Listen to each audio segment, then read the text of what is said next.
আমাদের বাচ্চাও কি এরকম দুষ্ট হবে নাকি? কি শয়তান বাচ্চা রে, মায়ের একটাও কথা শোনে না। যাই হোক, কটা বাজে, কতক্ষণ আর ওয়েট করবো এরকম মেয়েদের সাথে সেজে? একটু টাইমে আসতে পারে না। এই তো ফাইনালি এসছে মহারানী। যেই একটু লেট করেছি অমনি মেয়ে চেক আউট করতে লেগে গেছো না? দূর, আমি মরছি নিজের জ্বালায়, আর তোমার দিকে সন্দেহ শেষ হয় না।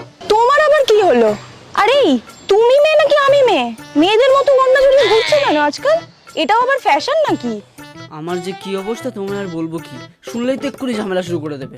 না না, কিছু না, তুমি এসব ছাড়ো, তুমি একটু দাঁড়াও।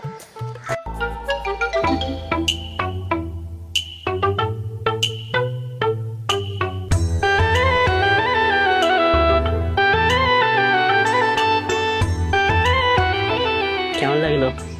খুব ভালো। দিদি আর বাবা এদিকে কি করছে?